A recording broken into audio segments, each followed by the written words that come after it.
ये कहानी है भारत और भारत की। एक भारत घंटों से कतार में खड़ा है और दूसरा भारत कब का काम पर निकल चुका है। एक भारत सिर्फ किताबी बातें रटकर बैठा है और दूसरा भारत पूरी दुनिया को पढ़ने बैठा है। एक भारत सरकार से मीलों दूर है और दूसरा भारत सरकार से दिन में कई बार मिलता है। एक भारत की सभी लाइनें व्यस्त हैं और दूसरा ऑनलाइन है। एक भारत अभी भी कागजों में उलझा हुआ है और दूसरा पेपर फ्री हो चला है। तो क्यों ना दोनों भारत को मिला दिया जाए एक डिजिटल प्लेटफॉर्म पर, जिससे ऑनलाइन हो सरकार, ऑनलाइन हो नागरिक, ताकि हमें अपना काम, पढ़ाई या घर छोड़कर लाइन में ना लगना पड़े, ताकि हमारा ब्लड प्रेशर भी नॉर्मल रहे और पेट्रोल का कांटा भी, जिससे न हम बेकार पसीना बहाएं और न समय गंवाएं। तो आइए बनाएं digital India, power to empower. हमारे प्रधानमंत्री जी ने हमेशा हर योजना को आकार दिया है साधारण नागरिकों के सशक्तिकरण के लिए। इसी शक्ति का एक नाम है जैम, यानी कि जन धन आधार एंड मोबाइल। और इस शक्ति का एक बहुत बड़ा रूप है डिजिटल इंडिया मिशन।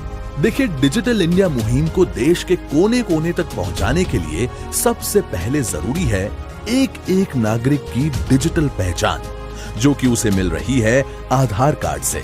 एक बार डिजिटल पहचान बन गई, फिर सारे डिजिटल लाभ लेने के लिए चाहिए डिजिटल कनेक्टिविटी, यानी कि हर एक नागरिक तक पहुंचने के लिए मोबाइल। तो बस इतना होने पर भारत के सभी नागरिकों का स्वागत है डिजिटल विश्व में। अब इस माध्यम से कोई भी नागरिक कहीं से भी कर सकता है कोई भी एप्लीकेशन ऑनलाइन। न तो उसे कहीं जाने की जरूरत, न किसी कतार में खड़े रहने की, न ही कोई बिचौलियों की जरूरत।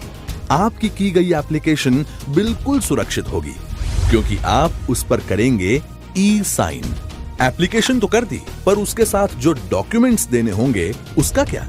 उसके लिए भी अब आपको बस, ट्रेन या ऑटो में धक्के खाकर कॉपीज, ट्रू कॉपीज करवाने की भागदौड़ करने की जरूरत नहीं है।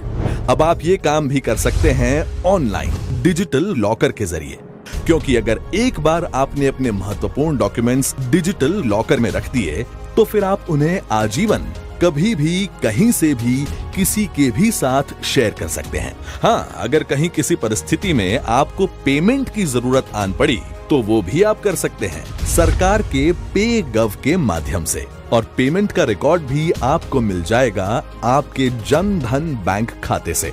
अब सभी सरकारी योजनाओं, सेवाओं के वितरण का होगा डिजिटाइजेशन। पर मुद्दे की बात तो ये है कि ये सारा तामझाम तभी सफल होगा जब इस क्रांति से अनजान लोगों को डिजिटली लिटरेट किया जाए।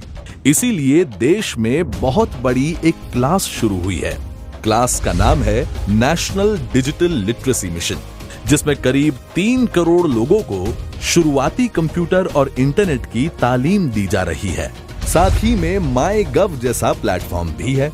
अब करते रहो सरकार से अपने मन की बात, देश की प्रगति में बनते रहो भागीदार।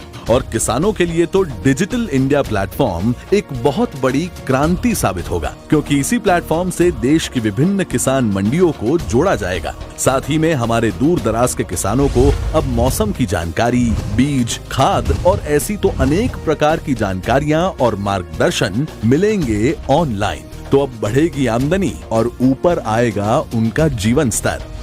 ऐसी तो अनगिनत सुविधाओं का काफिला ला रही है भारत सरकार आपके घर, खेत, दफ्तर, फैक्ट्री, स्कूल, कॉलेज, अस्पताल और आपके दरवाजे तक ऑनलाइन। और ये करोड़ों की आबादी वाला इंडिया, जो इलेक्ट्रॉनिक आइटम्स खरीदने में तो दुनिया में बहुत आगे है, पर उन्हें बनाने में खैर जाने दीजिए।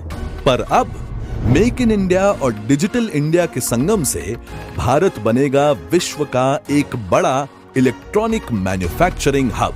अब हमारे युवा बनेंगे इलेक्ट्रॉनिक क्षेत्र के रिसर्चर्स, इनोवेटर्स और स्किल डेवलपमेंट का भी होगा बहुत बड़ा कार्यक्रम। तो ऐसा होगा हमारा डिजिटल इंडिया, संपूर्णतः आत्मनिर्भर, एक समान, एकजुट, एक ही मंच पर, ट्रांसपेरेंट, अकाउंटेबल और सिटीजन फ्रेंडली, जो पैसे भी बचाएगा और वक्त भी, ईंधन भी बचाएगा और शक्ति भी, और भ्रष्टाचार की तो खैर नहीं। अरे अरे ये देखिए, सबमिट, एंटर और क्लिक हो गया। अब हम कॉलेज चले।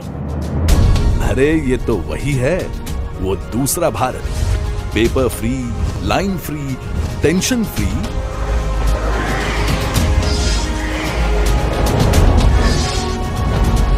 ये है digital India, power to empower.